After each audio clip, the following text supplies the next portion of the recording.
Ya, kita lanjutkan dengan penanya berikut di line SMS. Ada Pak Rian di Numbang Sambut yang mau bertanya. Selamat malam Pak. Mau tanya, ada yang mengajar saya bahwa perjanjian lama atau Taurat sudah dibatalkan dan diganti dengan Injil. Mohon penjelasannya. Sebenarnya ya, apa yang dimaksudkan dulu dengan Taurat itu mesti dimengerti. Ya. Karena istilah hukum Taurat itu dipakai dalam pengertian yang berbeda-beda di dalam Alkitab ya. Kadang-kadang hukum Taurat itu mengacu kepada 10 hukum. Kadang-kadang hukum Taurat itu mengacu kepada 5 hukum Musa. Dan kadang-kadang hukum Taurat itu mengacu kepada seluruh perjanjian lama. Itu lihat konteksnya. Jadi dikatakan bahwa hukum Taurat itu 10 hukum atau 5 hukum, 5 kitab Musa atau seluruh perjanjian lama. Ketiganya bisa disebut sebagai hukum Taurat. Jadi kalau dikatakan bahwa perjanjian lama atau Taurat sudah dibatalkan lalu diganti dengan Injil, itu yang mana? Lagi pula saudara, kalau kita bicara tentang hukum Taurat, di dalam hukum Taurat itu sendiri itu sebenarnya terbagi menjadi 3 hukum yang di dalamnya ya. Di dalam hukum Taurat itu ada hukum yang namanya hukum moral atau moral law. Hukum moral ini itu misalnya jangan ada padamu Allah lain di hadapanku, jangan membunuh, jangan mengucapkan saksi dusta dan lain sebagainya, hal-hal yang bersifat moral. Nah, lalu yang kedua ada hukum yang disebut sebagai hukum seremonial atau ceremonial law. Ini adalah hukum yang berkaitan dengan upacara peribadatan orang Israel. Misalnya perlu potong kambing dan potong domba, korban kambing, korban domba. Lalu kalau tidak mampu misalnya harus diberikan korban terukur, ada korban penghapus dosa, korban penebus salah. Misalnya juga kalau orang kena kusta dia mesti disingkirkan. Lalu juga ada aturan-aturan yang berkaitan dengan korban-korban seperti minyak, tepung dan lain sebagainya. Semua itu termasuk dalam hukum seremonial. Hukum halal haram, tidak boleh makan ini karena ini hal ini haram, binatang ini haram dan sebagainya.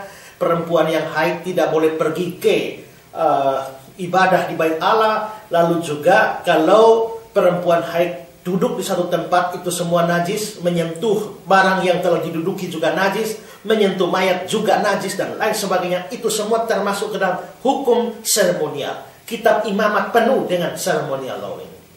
Lalu yang ketiga ini adalah hukum sipil atau civil law.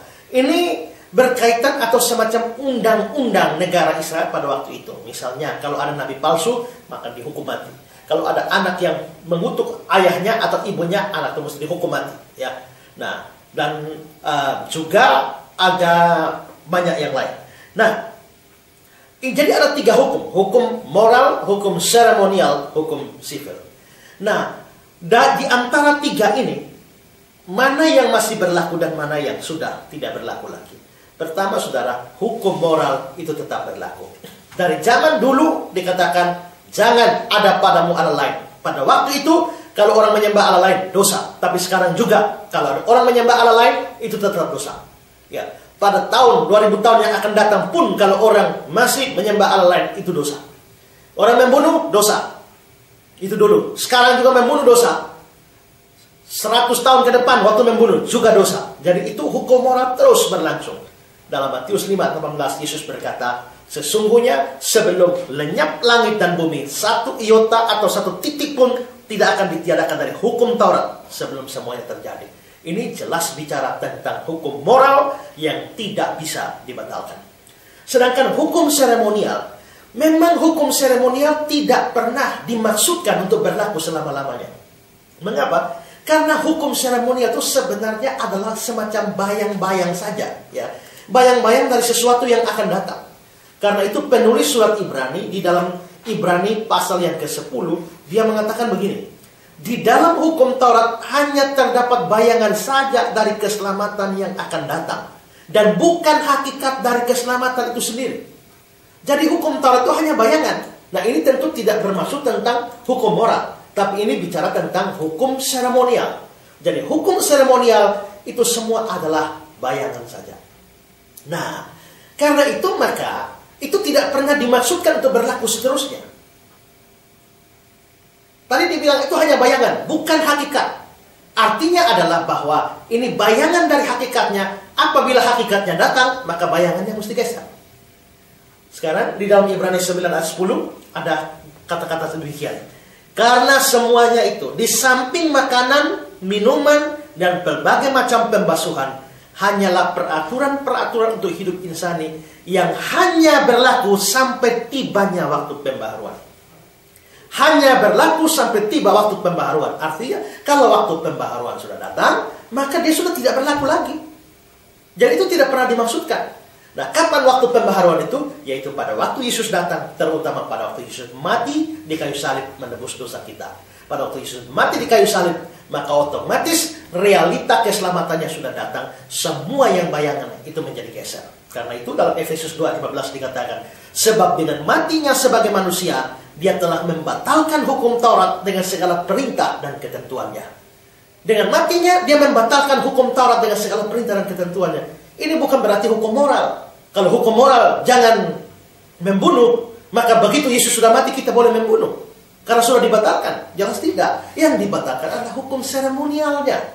Mengapa? Contoh, kalau zaman waktu orang berdosa pada zaman perjanjian lama, orang berdosa mesti korban penebus dosanya mesti pakai domba. Anak domba yang tidak ada luka sedikit pun, tidak boleh ada cacat. Ini sebenarnya adalah gambaran dari anak domba Allah yang sama sekali tidak berdosa. Makanya pada waktu Yohanes Pembaptis melihat Yesus, dia bilang, lihatlah anak domba Allah yang menghapus isi dunia ini. Berarti gambaran Kristus yang tidak berdosa. Lalu Paulus lalu mengatakan bahwa anak domba Paskah kita juga telah disembelih, yaitu Yesus Kristus. Nah, kalau begitu, setelah Yesus sudah datang, realita atau hakikatnya sudah datang, maka kita tidak boleh lagi korban domba pada waktu kita berdosa. Dulu kalau waktu berdosa, kita mesti potong domba. Tapi kalau sekarang berdosa, potong domba, justru kita berdosa. Karena kita menghina realita atau hakikat yang sudah datang, yakni Kristus. Jadi memang pada waktu Kristus sudah mati, maka semua hukum seremonial itu menjadi batal. Termasuk juga dengan aturan halal haram. Karena itu maka semua aturan halal haram, tidak boleh makan ini, tidak boleh makan itu, semuanya menjadi batal. Ya, sehingga sekarang makanya orang Kristen boleh makan RW, boleh makan CI dan lain sebagainya, tidak ada masalah karena itu termasuk hukum seremonial. Nah, lalu hukum sipil. Hukum sipil ini itu kan undang-undang negara Israel pada waktu itu yang memang pada waktu itu negaranya bersifat teokrasi, di mana pemerintahan itu oleh Allah. Maka undang-undangnya turun dari Allah. Seperti saya bilang tadi ya, orang yang berani menyembah Allah lain itu mesti dihukum mati. Keluaran 22 ayat 20. Siapa yang mempersembahkan korban kepada Allah kecuali kepada Yahweh sendiri, harus ia ditumpas. Harus ditumpas. Ya. Orang yang beralih agama atau beralih kepercayaan, kalau sekarang dianggap biasa, tapi pada waktu itu kalau dianggap ya dia berani pindah agama atau pindah kepercayaan, orang itu harus dilempari dengan batu sampai mati. Saudara bisa lihat dalam Ulangan pasal 17 ayat 2 sampai ayat yang kelima.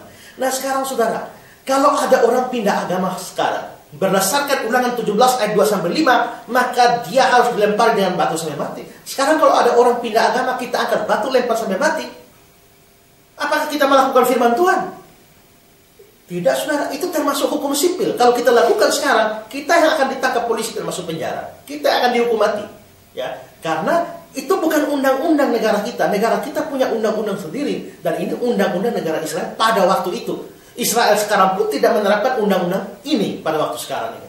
Jadi jelas bahwa hukum sipil ini hanya berlaku pada waktu itu untuk Israel saja. Jadi kalau dikatakan bahwa hukum Taurat itu sudah dibatalkan, tergantung sekarang yang mana. Kalau itu maksudnya hukum seremonial, itu memang benar. Kalau hukum sipil bukan dibatalkan, tapi memang tidak pernah dimaksudkan untuk berlaku secara universal. Sedangkan hukum moral itu harus terus berjalan. Nah, kalau dikatakan bahwa itu digantikan oleh Injil, maksudnya adalah bahwa di dalam perjanjian lama memang ada janji-janji tentang kedatangan Yesus. Tapi lalu datang Injil. Injil itu adalah Evangelion di dalam bahasa Yunaninya, yang artinya kabar baik. Jadi lalu akhirnya itu juga bisa mengacu kepada kitab-kitab perjanjian baru. Jadi maksudnya adalah kitab-kitab perjanjian baru ini adalah dia bukan menggeser Taurat, tapi dia menggenapi Taurat. Itu maksudnya. Ya, jadi tinggal kita melihat hukum Taurat yang mana yang dimaksudkan, baru bisa mengetahui pernyataan seperti itu benar atau tidak. Ya.